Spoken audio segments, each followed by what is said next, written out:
नमस्कार, मैं हूं शिल्पा पाठक। बिहार आवर में आपका स्वागत है। आज 7 अगस्त बढ़ते बिहार की 25 बड़ी खबरें की ओर। एलआईसी ने एई और एओ प्रीलिम्स परीक्षा तिथि की घोषित की। भारतीय जीवन बीमा निगम की ओर लिए आयोजित होने वाले प्रीलिम्स 2021 परीक्षा तिथि जारी कर दी गई। इसके अनुसार असिस्टेंट इंजीनियर, असिस्टेंट आर्किटेक्ट पद के लिए आयोजित होने वाली परीक्षा 28 अगस्त तक तारीख को आयोजित की जाएगी। इस संबंध में एलआईसी ने अधिकारी वेबसाइट licindia.in पर जाकर एक नोटिफिकेशन जारी किया गया। इस भर्ती प्रक्रिया के माध्यम से 218 पदों पर नियुक्ति की जाएगी। अधिक संबंधित विवरण के लिए उम्मीदवार एलआईसी की आधिकारिक वेबसाइट देख सकते हैं। पाटलिपुत्र विश्वविद्यालय में बीएड व लॉ की परीक्षाएं 16 अगस्त से पाटलिपुत्र विश्वविद्यालय में लंबित परीक्षाओं के आयोजन की तिथि जारी होने वाली। जी हाँ, इसकी शुरुआत बीएड परीक्षा से होगी। इसके बाद भी लॉ की परीक्षा होगी। बीएड की परीक्षा वर्ष 2018-2020 की लंबित परीक्षा के अलावा 2019 से लेकर 21 की परीक्षा होगी। परीक्षा की शुरुआत 16 अगस्त से होगी। परीक्षा नियंत्रक महेश मंडल ने बताया कि परीक्षाओं का कैलेंडर तैयार किया जा रहा है। भारतीय वन जीवन संस्थान में सरकारी नौकरी। भारतीय वन जीवन संस्थान विभिन्न पदों पर भर्ती निकाली। संस्थान ने अधिसूचना जारी कर सीनियर बायोलॉजिस्ट रिसर्च और बायोलॉजिस्ट ऑफिस सहायक प्रोजेक्ट फॉलो और डाटाबेस मैनेजर के पदों पर भर्ती नोटिफिकेशन मांगाए गए हैं। इच्छुक योग्य उम्मीदवार भारतीय वन्य जीवन के साथ ही संस्थान की आधिकारिक वेबसाइट wia.gov.in पर जाकर ऑनलाइन आवेदन जमा कर सकते हैं। इन सभी पदों के लिए आवेदन की अंतिम तारीख 20 अगस्त है। कुल 74 पदों पर भर्ती की जाएगी। इनमें से सीनियर बायोलॉजिस्ट के 5 और रिसर्च बायोलॉजिस्ट के 48, रिसर्च बायोलॉजिस्ट के 5 और 3 ऑफिस असिस्टेंट के 2 प्रोजेक्ट फेलो के साथ 10 डाटाबेस मैनेजर का पद खाली है। देश में लगातार चौथे दिन 40,000 के पार कोरोना के नए केस। भारत में कोरोना के मामले में एक बार फिर से रफ्तार पकड़ ली है। अचानक से नए मामलों में तेजी देखी जा रही है। लगातार चौथे दिन देश में नए केसों की संख्या 40,000 से अधिक केस दर्ज किए गए। हालांकि रोजाना सामने आने वाले केस में अधिक से अधिक सिर्फ 2 राज्य केरल और महाराष्ट्र, जहां स्वास्थ्य विभाग के साथ ही परिवार कल्याण मंत्रालय के द्वारा जारी आंकड़ों के मुताबिक बीते 24 घंटे में 44,643 नए मामले की पुष्टि हुई। आपको बता दें कि इनमें से करीब 22,000 केरल में सामने आए हैं। हालांकि एक्टिव केस जरूर राज्यों के साथ केंद्र की चिंता बढ़ाने वाली। फिलहाल देश में 4,14,149 एक्टिव केस है, जो कि करीब 1.30%। बीते 11 दिनों में आंकड़ों पर अगर गैर किया जाए तो 2.72% की दर से मामला लगातार बढ़ रहे हैं। राज्य में कुल कोरोना संक्रमितों की संख्या 44 रही। राज्य में शुक्रवार को कुल 46 नए कोरोना संक्रमित पाए गए। इधर राज्य के 15 जिलों में नए कोरोना के साथ ही मरीज नहीं मिले हैं। सबसे अधिक 5 नए मामला कटिहार जिले में पाए गए। राज्य के जिन जिलों में कोरोना के नए संक्रमित नहीं पाए गए उनमें से अरवल, बांका, बेगूसराय, भागलपुर, गया, गोपालगंज, जहानाबाद, कैमूर, इसके अलावा औरंगाबाद, भोजपुर, बंका, पूर्वी चंपारण, जमुई, रोहतास, शेखपुरा, पुलिया, शिवहर, सीतामढ़ी, सिवान, सुपौल, पश्चिम चंपारण जिले में 1-1 नए संक्रमित पाए गए हैं। इसके अलावा रैया, दरभंगा, मधुबनी, नवादा जिले में 2-2, किशनगंज व पटना में 3-3, मुजफ्फरपुर, समस्तीपुर में 4-4 नए संक्रमित पाए गए हैं। ट्रेन से कम वक्त में पटना से पहुंचेंगे दिल्ली। बक्सर में बिछेगा हाईवे का जाल। बिहार की राजधानी पटना और देश की राजधानी दिल्ली के बीच सड़क का फासला अभी भी कम होने वाला है।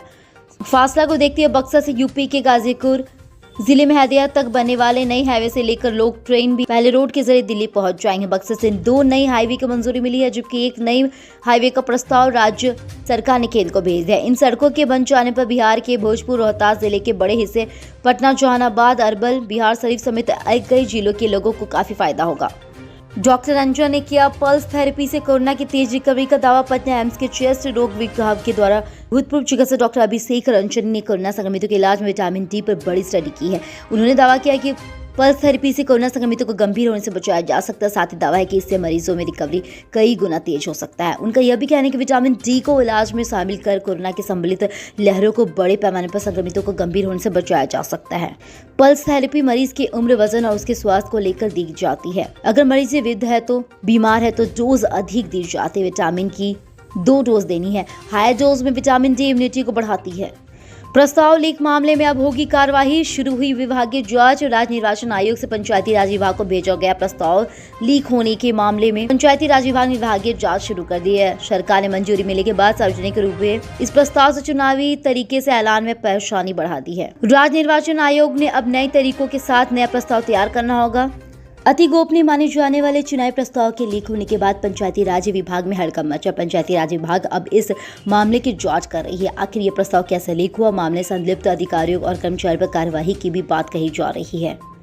शिक्षक नियोजन नहीं मिल पा रहे उर्दू शिक्षक सीटें ज्यादातर जगहों पर खाली। राज्य में सरकारी स्कूलों के लिए शिक्षक नियोजन की प्रक्रिया चल रही, लेकिन सबसे बुरी स्थिति उर्दू की है। SC/ST वर्ग में उर्दू के साथ के शिक्षक ही कई जगह नहीं मिल रहे। आगरा नगर निगम के वर्ग 6 से लेकर 8 उर्दू शिक्षक की 3 सीटें रिक्त थी। एक सीट गैर आरक्षित यानी UR में, EBC में 1 सीट और ST और 1 सीट रखी गई।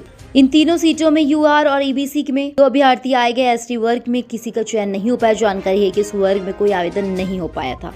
बिहार 6.75 लाख टीके लगा देश भर में अव्वल। पूर्वी चंपारण सबसे आगे। कई दिन की धीमी रफ्तार के बाद बिहार में कोरोना टीकाकरण ने फिर से तेजी पकड़ी है। गत दिवस करीब 4.25 लाख टीकाकरण के बाद गुरुवार को राज्य में 7.25 लाख से अधिक टीका लगे हैं, जिसमें से 18 पार वालों की हिस्सेदारी 4,34,212 सही है। खास बात यह है कि रात 8 बजे पर कोविन पोर्टल पर जारी आंकड़ों के हिसाब से गुरुवार को टीकाकरण के मामले में बिहार देश में अव्वल रहा है। राज्य में इन दिनों टीकाकरण का महाअभियान चलाया जा रहा है। इस तहत 6 माह में 6 करोड़ लोगों को टीका का लक्ष्य रखा गया। हालांकि टीके की उपलब्धता के हिसाब से टीकाकरण के आंकड़े में लगातार उतार चढ़ाव देखने को मिल रहे। टीकाकरण उपलब्ध होते ही शुक्रवार को फिर से बिहार ने रफ्तार तेज कर दी।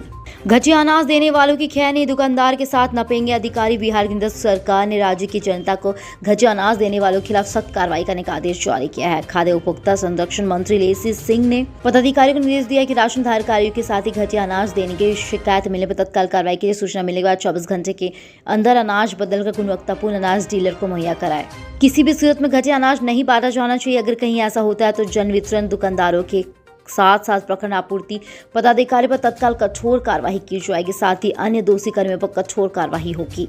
पश्चिम चंपारण बगुआ में 34 बोतल अंग्रेजी शराब जब्त, धंधेबाज गिरफ्तार। सूबे के पूर्व शराबबंदी के बावजूद शराब तस्कर काफी सक्रिय। जी हां, नगर थाना की पुलिस ने गश्ती के दौरान गुप्त सूचना के आधार पर वार्ड नंबर 15 शास्त्री नगर मोहल्ला में छापे मारकर 34 बोतल अंग्रेजी शराब के साथ एक धंधेबाज को गिरफ्तार कर लिया। प्रशिक्षु DSP थानाध्यक्ष राहुल कुमार सिंह ने बताया कि पुलिस रात्रि गश्ती में निकली थी। गुप्त सूचना मिली थी कि वार्ड 15 शास्त्री नगर मोहल्ला में भारी मात्रा में शराब की खेप पहुंची। पुलिस ने सूचना को गंभीरता से लेते हुए उक्त मोहल्ला में छापेमारी की, जिस दौरान पुलिस ने घर में छिपा रखे 34 बोतल अंग्रेजी शराब के साथ साथ धंधेबाज गेना चौधरी को रंगे हाथ धर दबोचा। मामले में थाना के उत्पाद अधिनियम के तहत कांड अंकित कर गिरफ्तार अभियुक्त से भी पूछताछ के बाद उसे न्यायालय की हिरासत में भेज दिया गया। झरना के जंगल में बिहार व झारखंड के एकत्रित हुए थे 2 दर्जन नक्सली। औरंगाबाद जिले के डिबरा थाना क्षेत्र के झरना गांव के पास जंगल स्थित पहाड़ी में गुरुवार को बरामद 2 इंफोलाइट एक्सप्लोजिव डिवाइस को लगाने में बिहार और झारखंड को भापका माओवादी के नक्सलियों के हाथ लगा। दोनों राज्यों के करीब 2 दर्जन नक्सली जंगल में एकत्रित हुए थे। नक्सल अभियान से जुड़े सुरक्षा बलों को उड़ाने की नक्सलियों ने साजिश रची थी, जो विफल होगी। नक्सलियों के द्वारा लगाए गए ID मामले में डिबरा थाना के ASA अखिलेश्वर साय के साथ ही बयान पर 10 प्राथमिकी में दोनों राज्यों के 9 नक्सली नामजद अभियुक्त बने हैं। इसके अलावा करीब 10 से अधिक नस्लों की पहचान नहीं हो पाई। नक्सलियों के खिलाफ सर्च ऑपरेशन जारी है। बगहा में सड़कों पर घूम रहे मगरमच्छ, शाम होते दुबक रहे लोग। पश्चिम चंपारण के बगहा से पिपरा पिपराली के तटबंध पर बनी सड़क पर इन दिनों मगरमच्छ घूम रहे। बीते 10 दिनों में 3 बार सड़क पर मगरमच्छों की चलकदमी करते हुए देखा गया। 3 अगस्त की शाम एक मगरमच्छ पंचायत नीति निर्मित PCC सड़क पर पहुंच गया था। इस क्रम में करीब आधे 1 घंटे तक आवागमन बंद रहा। इससे पूर्व जन संसाधन विभाग के अभियंताओं का पाला मगरमच्छ उस समय पड़ा था जब वे तटबंध की देखरेख की गश्त में निकले थे। सहायक अभियंता गौतम कुमार JE अमरकांत मंडल ने बताया कि गश्ती के दौरान मगरमच्छ ने हमला बोल दिया, किसी तरह जान बचाई गई। ग्रामीण राम नरेश शर्मा ने बताया कि आए दिन मगरमच्छ गंडक नदी या नदी किनारे नालों से निकलकर सड़क पर घूमते दिखे जाते हैं। नदी किनारे नाले में लगभग 50 मगरमच्छ रहते। कई बार सूचना देने के बाद वन विभाग 2 साल पहले एक जाल डालकर आधा दर्जन मगरमच्छों को पकड़ नहीं छोड़ा था, जिसमें से दिनों में पीपी तटबंध के पास मगरमच्छ के अंडे से निकले 5 बच्चों को उसी नाले में छोड़ दिया गया। मगरमच्छों के रिहायशी इलाके में आने से ग्रामीणों में भय व्याप्त है। अधिकांश ग्रामीण संध्या पहर की परिवार समेत घरों में दुबक जाते हैं। सुपौल में 3 केंद्रों पर होगी प्रखंड इकाई की काउंसलिंग। छठे चरण के तहत जिले में 9 प्रखंड इकाई में शिक्षक नियोजन को लेकर शनिवार यानी आज से काउंसलिंग की जाएगी। इसकी तैयारी विभाग ने पूरी कर ली। 3 तिथियों में आयोजित काउंसलिंग के पहले दिन कक्षा 6 से लेकर 8 तक सामाजिक विज्ञान विषय की काउंसलिंग ली जाएगी। इसको लेकर जिले के 3 काउंसलिंग केंद्र बनाए गए। नक्सल लेते हुए जिला जानकारी के अनुसार जिला शिक्षा पदाधिकारी सुरेंद्र कुमार ने बताया कि प्रखंड नियोजन इकाई के लिए जिला मुख्यालय में 3 केंद्र बनाए गए हैं। इसमें सुपौल उच्च माध्यमिक विद्यालय Supaul, RSM public school Supaul तथा हजारी उच्च माध्यमिक विद्यालय गौरवगढ़ शामिल। इन तीनों केंद्रों प्रखंड नियोजन इकाइयों से संबंधित अभ्यर्थियों की काउंसलिंग होगी। इस सभी केंद्रों पर सरकार के द्वारा जारी शेड्यूल के मुताबिक काउंसलिंग ली जाएगी। बताया जा रहा है कि विभाग के द्वारा काउंसलिंग को ले जाने के साथ ही गाइडलाइन जारी किए गए हैं। उसके मुताबिक प्रखंड नियोजन इकाइयों की काउंसलिंग 7, 9 और 10 अगस्त को ली जाएगी। 4 करोड़ रुपए की हाथी दांत समेत 5 तस्कर गिरफ्तार। पुलिया जिले में वन विभाग की टीम को बड़ी सफलता हाथ लगी। टीम ने छापेमारी करते हुए 4 करोड़ रुपए की कीमत के हाथी दांत के साथ 5 तस्करों को गिरफ्तार कर लिया। सभी से लगातार पूछताछ की जाए। जानकारी मुताबिक वे सभी हाथी दांत की सप्लाई विदेशों में करते। गुप्त सूचना के आधार पर मिली जानकारी के अनुसार तस्करों की गिरफ्तारी हुई है। चंपानगर ओपी क्षेत्र में चंपानगर मवेशी हाट के समीप से वन विभाग की टीम ने एक हाथी दांत के साथ 5 तस्करों को गिरफ्तार किया है। जब्त हाथी दांत का वजन 16.1 किलोग्राम बताया जा रहा है। गिरफ्तार तस्करों के कटिहार निवासी घनश्याम साय का पुत्र अमन कुमार, घेरो चौहान का पुत्र अमित कुमार, मधेपुरा शिवहर स्थित तांसीचोगर गिरी का पुत्र दिनेश गिरी, चंपानगर निवासी आरएन मिश्रा का पुत्र विजय कुमार, चंद्रदेव चौहारी का पुत्र प्रदीप बताया जा रहा है। विदेशियों के साथ ही वैश्विज्ञों ने इनके तो अंतर्राष्ट्रीय बाजार में इसकी कीमत 4 करोड़ अंक की बताई है। जिला परिषद में मुख्य कार्यपालक के रूप में नए पदाधिकारी जल्द होंगे तैनात। राज्य के सभी जिला पदाधिकारी के साथ ही नए मुख्य कार्यपालक पदाधिकारियों की तैनाती के पंचायती राज विभाग को पंचायत राज अधिनियम के संशोधन के गजट प्रकरण का इंतजार है। विभाग के अपर मुख्य सचिव अमृतलाल मीणा ने बताया कि गजट प्रकरण के साथ ही सामान्य प्रशासन विभाग ने 38 पदाधिकारी वे मांगे हैं। सामान्य प्रशासन पदाधिकारी की सूची मिलती है उनकी तैनाती जिलों में कर दी जाएगी। डीडीसी और बीडीओ के पास अन्य विभागों को कई कार्य होते हैं। इसको देखते हुए उनकी जगह पर अलग पदाधिकारी को रखने का निर्णय हुआ है ताकि जिला परिषद और पंचायतों के काम का क्रियान्वयन तेज हो। विवेक सागर की उपलब्धि पर बिहार गौरवान्वित नीतीश मुख्यमंत्री नीतीश कुमार ने टोक्यो ओलंपिक 2020 की कार्य पदक जीतने वाली भारतीय पुरुष हॉकी टीम के खिलाड़ी विवेक कुमार प्रसाद को बधाई एवं शुभकामनाएं दी। इनके साथ ही उज्जवल भविष्य की कामना की मुख्यमंत्री ने कहा है कि हॉकी के प्रति उनके जुनून और दृढ़ संकल्प ने भी आज उसे मुकाम पर पहुंचा। विवेक सागर प्रसाद मूलतः बिहार के सिवान जिला स्थित रघुनाथपुर प्रखंड के कलहौनी ग्राम के निवासी है। उनकी उपलब्धि पर पूरा बिहार गौरवान्वित है। उन्होंने अपने प्रदर्शन के साथ ही प्रदेश और देशवासियों का दिल जीता है। निरंतर प्रगति के शीर्ष पर पहुंचे बिहार सहित भारत का नाम रोशन करते हुए ऐसी मेरी कामना है। हंगामे के बाद मोतीपुर और साहेबगंज की काउंसलिंग रद्द। मुजफ्फरपुर जिला स्कूल में नगर निकाय योजना के साथ ही इकाई में वर्ग 1 से लेकर 5 के रिक्त पद पर चयन के लिए पूरी काउंसलिंग के दौरान अभ्यर्थियों ने जमकर हंगामा किया। मोतीपुर नगर स्थित योजना इकाई की काउंसलिंग के लिए बने केंद्र पर दोपहर में अभ्यर्थियों ने अनियमितता का आरोप लगाते हुए हंगामा शुरू कर दिया। शोरगुल करते हुए बेंच डेस्क और फेंकने लगे। इस दौरान दरवाजे बंद करना पड़ा। कुछ देर बाद स्थिति सामान्य रही तो काउंसलिंग बंद कर अधिकारी व कर्मचारी निकल गए। वही साहेबगंज में सामान्य शिक्षक के चयन विवाद के बाद काउंसलिंग रद्द कर दी गई। उर्दू के लिए चयन की प्रक्रिया पूरी कर ली गई थी लेकिन उसे भी रद्द कर दिया गया। पदनाम के लिए अधिकारियों से गुहार लगाकर थके सचिवालय कर्मी। सचिवालय के कर्मी पदनाम में बदलाव के लिए लंबे समय से लड़े। अधिकारियों की गुहार लगाकर थक चुके हैं। अब जन प्रतिनिधियों के दरवाजे पर दस्तक दे रहे हैं।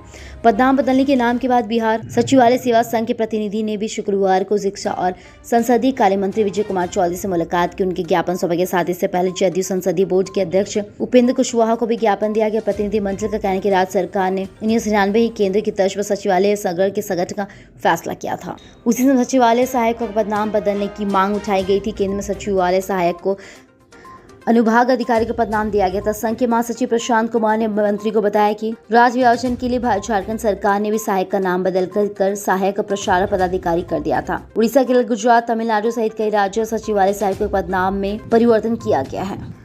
आज से अनलॉक 5 लागू। स्कूल, मॉल और सिनेमा हॉल खुलेंगे, बंद रहेंगे मंदिर मस्जिद। बिहार में आज शनिवार में अनलॉक 5 प्रभावी हो जाएगा। 9वीं 10वीं के स्कूल भी खुलेंगे। दुकानों को एक दिन छोड़कर खोलने की पाबंदी भी खत्म हो जाएगी। सार्वजनिक वाहनों में यात्रियों को पूरी क्षमता के साथ बैठाया जा सकता है। अनलॉक 5 के गाइडलाइन 25 अगस्त तक प्रभावी रहेंगे। मंदिर मस्जिद गुरुद्वारा समेत अन्य धार्मिक स्थल फिलहाल चरणों के लिए बंद रहेंगे। वहीं सार्वजनिक स्थानों पर सरकारी निजी कार्यक्रमों पर रोक लगा दी जाएगी। महामारी की तीसरी लहर की आशंका को देखते जिला प्रशासन को कोरोना प्रोटोकॉल का कड़ाई से पालन करने के निर्देश दिए गए हैं। वहीं जिलाधिकारियों को जरूरत के मुताबिक अपने अधिकार क्षेत्र में कोरोना की रोकथाम के लिए पाबंदियों को लेकर बढ़ाने का अधिकार होगा, पर किसी भी सूरत पाबंदियों में कोई रियायत नहीं दे सकेंगे। बलिया में बाढ़ का पानी सड़कों पर चढ़ा, फसलें डूबी। बेगूसराय बलिया प्रखंड क्षेत्र के दियारा में गंगा नदी के जलस्तर में लगातार वृद्धि से लोगों को परेशानी बढ़ गई। दियारा क्षेत्र की 4 पंचायत के दर्जनों गांव में करीब 50,000 लोग प्रभावित है। लगातार जलस्तर में वृद्धि से अब बाढ़ का पानी सड़कों पर भी चढ़ने लगा है। बलिया से मसूदनपुर दियारा जाने वाली सड़क मीरलीपुर पुलिया के पास मुख्य सड़क पर पानी चढ़ गया है। शादीपुर ताजपुर गाँव के पास भी सड़क पर पानी चढ़ गया। इसमें दियारा क्षेत्र के लोगों को आवागमन में परेशानी हो रही है। हालांकि जोखिम लेकर किसी भी तरह के लोग मुख्य सड़क से आवागमन जारी रखे हैं। दियारा जाने वाली मनसेरपुर शादीपुर पथ में 2 जगहों पर करीब 50 से 100 फीट की दूरी में सड़क का पानी फैला हुआ है। ताजपुर पंचायत के सैदपुर के समीप एक पुलिया के पास सड़क पर करीब 2 फीट बनी है, जिससे वाहनों का परिचालन पूरी तरह से ठप हो गया। उक्त सड़क पर नाव के सहारे पैदल किसी तरह के आर पार कर रहे। अनुमंडल प्रशासन, अंचल प्रशासन और बाढ़ प्रबंधन के अधिकारी बाढ़ प्रभावित क्षेत्र और बांध का निरीक्षण किया है। पटना सहित बिहार के 25 जिलों में आसमान में छाए रहेंगे बादल। पटना सहित बिहार 25 जिलों में आसमान साफ नहीं रहेगा। जी हाँ, आने वाले 24 घंटे में आसमान में बादल छाए रहेंगे, जबकि बिहार के दक्षिण पूर्व के जिलों में भारी बारिश का अलर्ट जारी है। मौसम विभाग का कहना है कि मानसून की ट्रफ रेखा के कारण ऐसा सिस्टम बन रहा है। पूर्वानुमान है कि पटना सहित अन्य 25 जिलों में 1 से 2 स्थानों पर हल्की बारिश हो सकती है, जबकि दक्षिण पूर्व यानी भागलपुर, बंका और मुंगेर सहित कई जिलों में भारी बारिश का सिस्टम बन रहा है। शुगर के मरीजों के लिए बेहतरीन चीज है कच्चा केला। कच्चे केले के बारे में लोगों की धारणा है कि इसके सेवन से ब्लड में शुगर का स्तर बढ़ जाता है, लेकिन आप जानते हैं कि कच्चा केला डायबिटीज़ के मरीजों की सेहत के लिए बेहद फायदेमंद होता है। कच्चे केले का इस्तेमाल हम लोग सब्जी और चिप्स बनाने में करते हैं। इसके सेवन से शुगर लेवल कंट्रोल रहता है, साथ ही सेहत को कई तरह के फायदे भी होते हैं। आइए जानते हैं शुगर के मरीजों के लिए कच्चा केला किस तरह के फायदेमंद होते हैं। फाइबर से भरपूर कच्चा केला पाचन को ठीक रखता है। कब्ज की शिकायत रहती है तो कच्चा केला का सेवन करें। केला में मौजूद फाइबर आपका पाचन ठीक रखेगा। आप कच्चा केला का इस्तेमाल उबाल कर 1 चुटकी नमक के साथ कर सकते हैं। इससे आपका पेट भी सेहत काफ़ी अच्छी बनी रहती है। साथ ही कच्चा केला में पोटेशियम भरपूर मात्रा में पाई जाती है, जो इम्यूनिटी को इम्प्रूव करता है। इसके सेवन से बॉडी दिन भर एक्टिव रहती है। शुगर के मरीज नाश्ते में इसकी सब्जी बनाकर सेवन कर सकते हैं। एंटीऑक्सीडेंट से भरपूर कच्चे केले में से स्टार्च मौजूद होता है, जो शुगर नहीं बढ़ाता है। शुगर के मरीज कच्चा केला खा सकते हैं। कल हमारे द्वारा पूछे गए सवाल के जवाब आप में से बहुत सारे जिसने हमें कमेंट करके दिया, उसके लिए आपका बहुत बहुत धन्यवाद। आप में से जिन यूजर्स के जवाब अच्छे लगे उनके नाम है मोनू कुमार, टुनटुन ओझा, आदित्य कुमार, विकास कुमार ठाकुर और यास्मीन खातून। आप हमारे सवाल का जवाब देते हैं, हम कल आपका नाम लेने की पूरी कोशिश करेंगे। तो चलिए बढ़ते आज के सवाल की। आज का सवाल कुछ इस प्रकार है। क्या राज्य के सभी जिला परिषदों में नए मुख्य कार्यपालक पदाधिकारियों की तैनाती जिला परिषद और पंचायतों के काम में तेजी आएगी? अपने जवाब हमें कमेंट करके जरूर बताएं। इसके साथ ही आज के लिए बस इतना ही। कल की खबरों के लिए हमारे साथ जरूर रहे। अगर ये वीडियो आप हमारे YouTube पर देख रहे हैं तो चैनल को सब्सक्राइब करें और बेल आइकन दबाना ना भूलें। और अगर आप ये वीडियो हमारे Facebook पर देख रहे हैं तो पेज को लाइक करें और ज़्यादा से ज़्यादा शेयर करें। सुरक्षित रहें, स्वस्थ रहें। धन्यवाद।